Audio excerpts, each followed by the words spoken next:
Before we get into the video, could everyone please subscribe to my Endless Diary Tales channel? Thank you so much. My parents favored my sister my whole life. Then she found out I had $10 million and had a full-blown meltdown at Thanksgiving dinner. When people inquire about my childhood, I often steer the conversation elsewhere. It wasn't that my upbringing was terrible. I had food to eat and a place to stay, but it was far from ideal. My name is Deborah, and I'm 38 years old. I've decided to share my story not for sympathy, but because someone out there might relate. At 8 years old, my world shifted dramatically. My sister Amanda arrived prematurely. I recall my father rushing to the hospital in the middle of the night while my Aunt Jennifer stayed with me. Everyone was anxious about the baby, and I was no different. I didn't fully grasp the complexities of premature births, but I understood something wasn't right. Amanda survived, though she was incredibly fragile. Our home transformed into a miniature hospital, with my mother constantly cleaning. The sharp scent of disinfectant lingered in the air. If I so much as sniffled, my mother's concern was never for me but for Amanda. "Deborah, was that a cough?" she'd ask, alarmed. "We can't take any chances. Pack a bag. You're staying at Grandma's for a few days." I frequently found myself at Grandma's or Aunt Jennifer's, as though I carried an illness. Initially, these visits felt like small adventures, but over time I realized I was being pushed aside. Desperate for my parents' approval, I excelled in school. I earned top grades, joined the debate team, and even won a science fair. Yet Amanda's health always overshadowed my achievements. Look, Mom. I won the science fair," I'd say excitedly, clutching my trophy. "That's nice, dear. Did you wash your hands?" "Amanda's been feeling a little under the weather," she'd reply dismissively. By the time Amanda turned 7, she had outgrown her illnesses and was finally a robust, healthy child. However, my parents remained stuck in their protective habits, unable to let go. Amanda, realizing the power she held, began to exploit their unwavering attention by feigning vulnerability whenever she wanted something. High school was supposed to be my moment. I worked diligently, maintaining excellent grades and joining various extracurricular activities. Yet Amanda's needs always took precedence. One night, my science teacher informed my parents that I had a real shot at a science scholarship. "Deborah is one of our brightest students," he praised. Then my mother's phone rang. Amanda was at home with the babysitter and distraught. "What's wrong, sweetheart?" Mom asked, concerned. Amanda sobbed through the receiver. "I can't find my favorite pen for homework, the one Deborah gave me. It's awful." Just like that, the moment was gone. My parents rushed home, abandoning the conversation about my future, all to help Amanda locate a pen. After that, they stopped attending my school events entirely. "It's just easier this way," they reasoned. Amanda gets upset when she feels left out. When I won the state debate championship, they didn't even display my trophy. "Amanda doesn't like seeing other people's awards," my mother explained, tucking it away in a drawer. Getting accepted into college should have been a celebratory milestone. I had earned a full-ride scholarship to state, covering both tuition and living expenses. I was thrilled until I stepped through the front door at dinner. Amanda barely looked up before rolling her eyes and saying, "Finally, you can move out. I'm turning your room into my gaming setup. I want 3 monitors and a streaming rig." From that moment, I started counting down the days until college. Those years flew by. I spent as much time as possible on campus, treating home like a pit stop for occasional family dinners where Amanda monopolized the conversation with middle school drama. At 23, with my degree in hand, I landed a managerial role at Thompson & Company. The salary wasn't enough for luxury living or expensive sushi, but I had my own place and that was enough for me. One day, while scrolling through social media, an ad caught my attention. "Learn how to make your money work for you." Normally I'd skip past these things, but this time I paused. The course had a fee, but I could afford it if I lived on cheap instant noodles for a while. That decision changed my life. The instructor, Matthew, made investing seem straightforward. I started small, putting a few hundred into tech stocks, then gradually increased my investments. I researched the market, studied risk management, and learned the ropes. My first big break came when I invested in a small AI company no one was talking about. A $375 investment skyrocketed to $3,500 in 3 months. Then a biotech startup tripled my money. Before long, I was earning more from investing than from my actual job. The moment I realized I could walk away from corporate life is still vivid. Sitting at my desk, pretending to care about work, I checked my investment app. A stock had hit its target price. Running the numbers, I saw my investment income had tripled my salary. Right then and there, I drafted my resignation letter. Still, I kept up the habit of attending Saturday family dinners, maybe out of routine, maybe out of hope that something would be different. I'd sit there eating my mom's mediocre chicken, listening to them discuss Amanda, while my investments quietly made me money in the background. "Deborah, you're still working at Thompson's, right?" Mom would ask, barely interested in the response. "Yep, same job," I'd reply, knowing they'd stop listening before I even finished speaking. It was easier that way. No need to explain that I had left 2 years ago and was now making more in a day than I once did in a month. Amanda was the focus of every meal. She had been accepted into Carleton University, an expensive private school. "It's a huge cost," Mom would sigh, though her voice held nothing but pride. "But Amanda deserves the best. We took out loans, but it's worth it for our little girl's future." Amanda, twirling her pasta, would casually add, "My roommate has a Gucci backpack. Everyone there comes from such wealthy families." Her implication was clear. Our family didn't measure up. Then one Saturday, I found Mom crying over a stack of bills. Dad sat at the table, drowning in paperwork. "Property taxes increased again," he muttered. And with Amanda's tuition, watching them struggle, I thought about all the times they had put Amanda before me. But no matter what, they were still my parents. That night, I set up an automatic transfer of $7,000 a month to their account. When I told them, Mom actually hugged me for the first time in years. "Oh, Deborah, this will help so much." I had held on to a small hope that things would change, that maybe they would finally see me in a different light. But that hope shattered when I overheard them in the kitchen after dinner. "We should give some of Deborah's money to Amanda," Mom suggested. "At least $450. The poor thing feels so out of place surrounded by all those rich students." Dad agreed without hesitation. "Good idea. She needs to maintain appearances. Maybe she can finally get that designer bag she's been eyeing." I wanted to storm in and tell them everything. That I had quit my job years ago, that my investments had made me wealthier than they could imagine, that if I wanted I could buy the entire store they were so eager to help Amanda shop in. But I didn't. I just stood there, shaking my head as they plotted to funnel my money into Amanda's social status.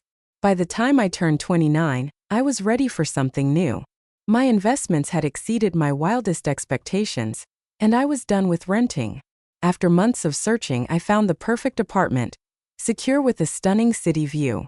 It wasn't flashy, just well-built and spacious enough to feel like home. The best part?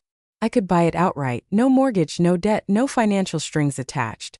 The day I got the keys, I stood in the empty living room, listening to my footsteps echo against the walls. This was mine. No one else had a claim on it. No loans, no approval from anyone but myself. When Mom called, as usual, to talk about Amanda under the pretense of checking in on me, I casually mentioned that I was moving. "Did you find a cheaper place to rent?" she asked, distracted, papers rustling in the background. "Just a different place," I replied vaguely. "Better location." "Well, don't spend too much on rent, honey. You know how unstable the job market is in your field." I nearly laughed. If only she knew that my field now consisted of managing millions in investments, not pushing papers at Thompson's like she still assumed. At the next family gathering, Aunt Jennifer asked about my new place. Before I could answer, Mom jumped in. "Deborah's renting a new apartment," she said dismissively. "But wait until you hear about Amanda's big news. She's about to graduate at the top of her class from Carleton University." As always, the conversation became a highlight reel about Amanda. Amanda gushed over her bright future, occasionally glancing at me with expressions of mild sympathy. "Amanda's going places," Dad declared proudly, "not that we're surprised. She's always been our star. Companies are already competing to hire her." Unlike some people who settle for being average, my cousin muttered to his wife, just loud enough for me to catch. I took a slow sip of my wine, thinking about the stock deal I had made that morning, one that had brought in more money in a single day than he made in an entire year. But I said nothing. Let them believe what they wanted. Then came Amanda's graduation party. Mom and Dad went all out, Catered meals, elegant decorations, the whole spectacle. I couldn't help but notice that a significant chunk of the money I sent them had gone toward funding the celebration, but at this point I was used to it. Amanda strutted around in her cap and gown like she had just cured cancer. She spotted me by the punch bowl and immediately made a beeline for me, gripping her diploma like a trophy. "Look at this, Deborah," she said, shoving it in my face. "Carleton University, not some state school like the one you went to. And I already have interviews lined up with top companies. I'm not going to end up pushing papers like you." I took another sip of my drink. "Congratulations, Amanda," I said. "That's all you have to say," she scoffed. "Aren't you jealous? I mean, I'm going to be so successful and you're just, well, you." She stood there, practically vibrating with the need for me to admit she was superior.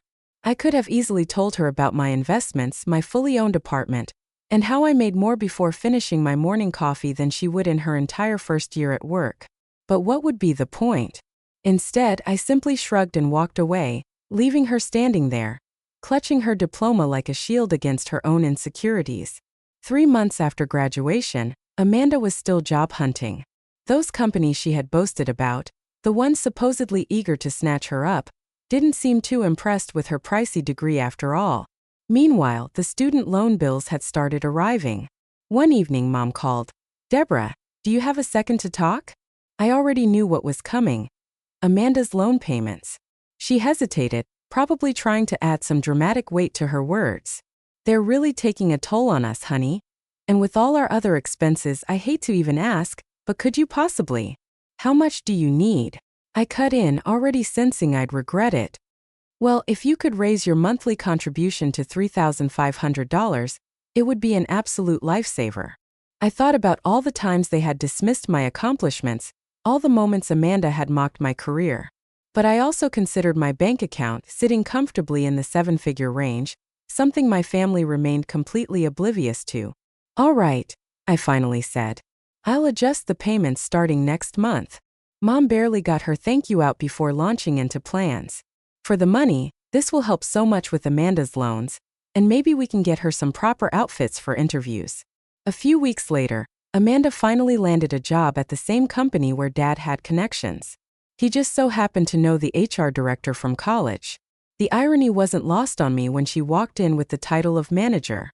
One weekend, I dropped by our parents' house and found Amanda sprawled across the couch, scrolling through apartment listings on her phone.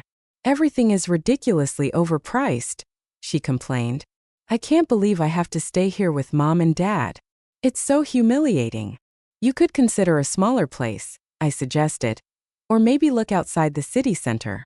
She gave me a look as if I had suggested she live in a cardboard box. "I need to be in the right neighborhood, Deborah. Not that you'd understand. Some of us have actual standards." I glanced around at our parents' modest living room, where she was currently living rent-free, but I chose to keep my thoughts to myself. She sighed, tossing her phone aside. "This is just temporary. Unlike you, I won't be stuck as a manager forever. I have real potential."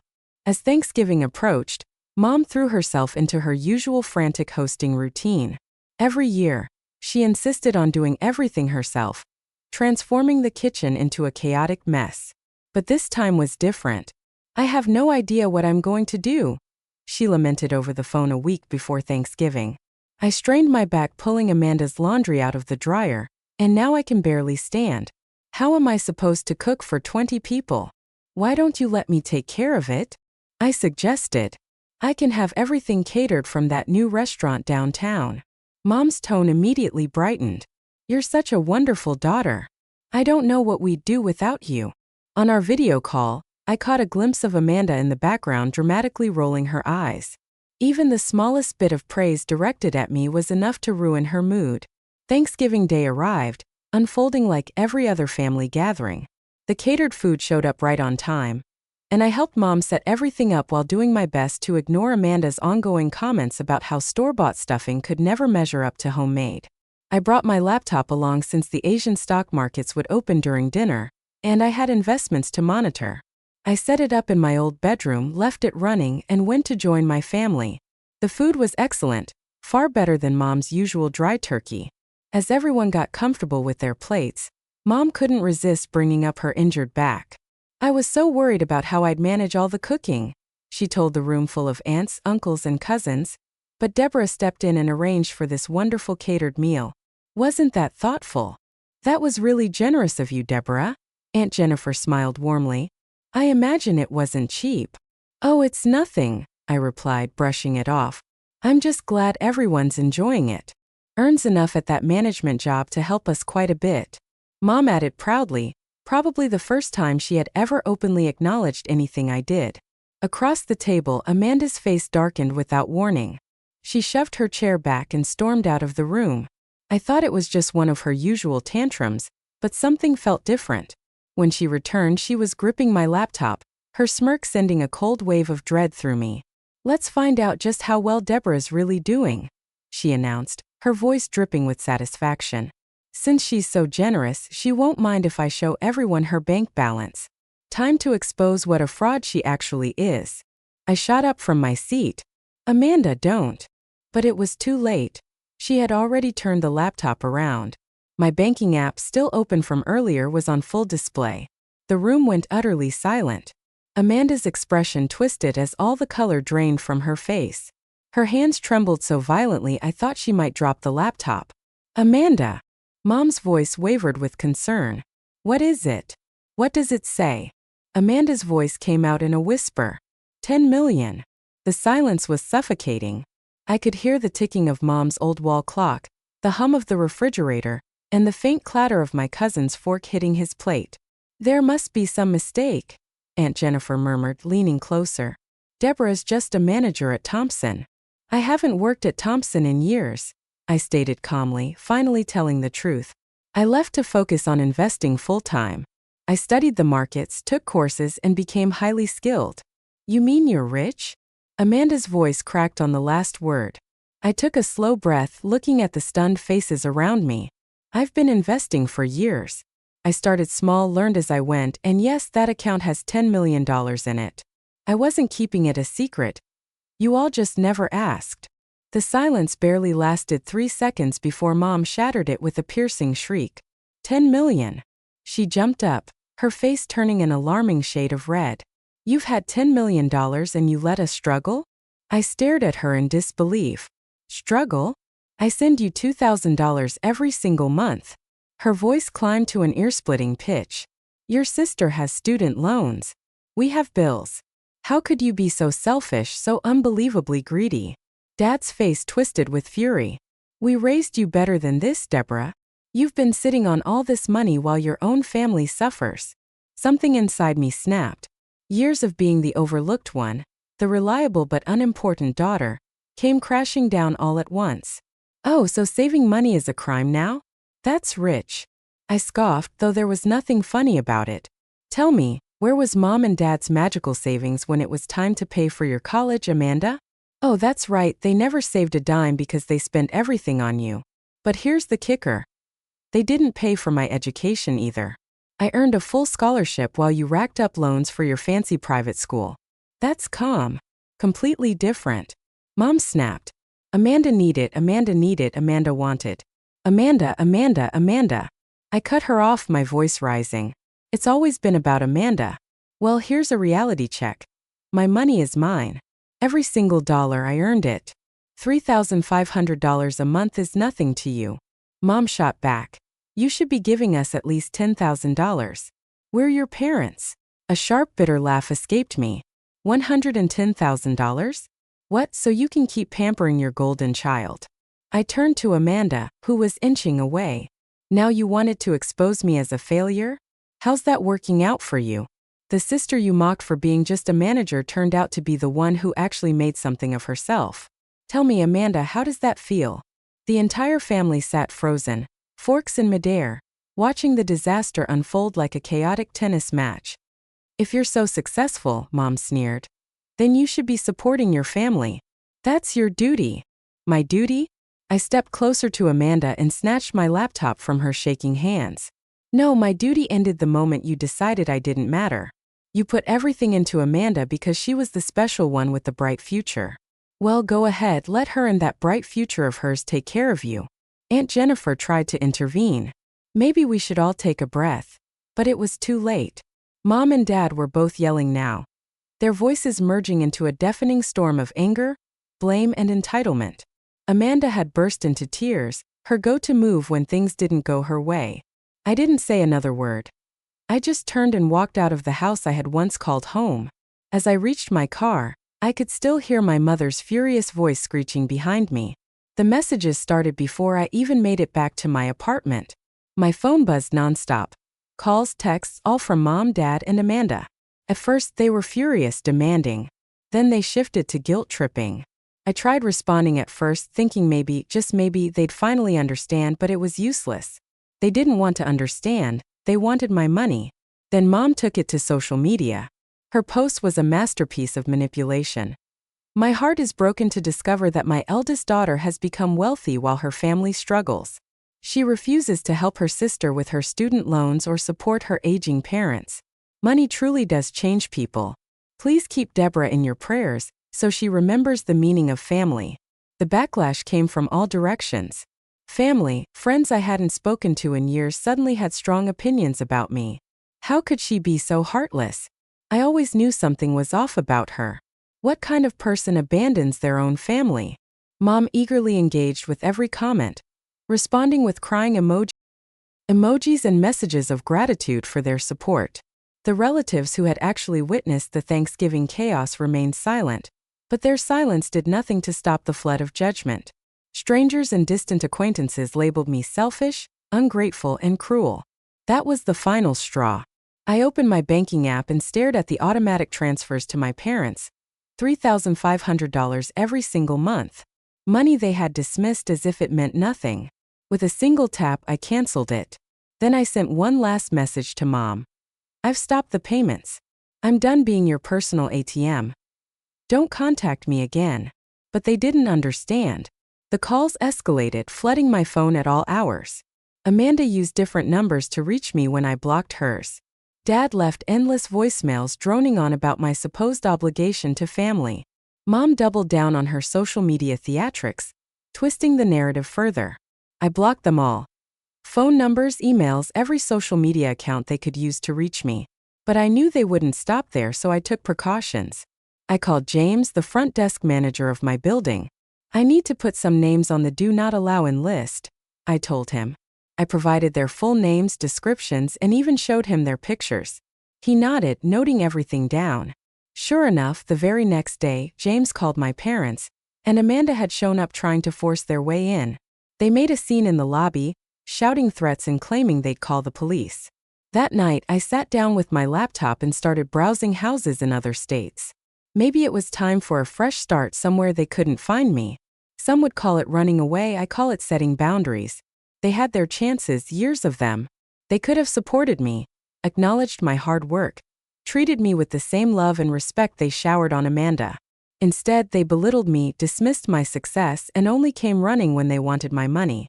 Now that I've seen their true colors, I feel no guilt in cutting them off. As I scroll through listings in faraway cities, all I feel is relief.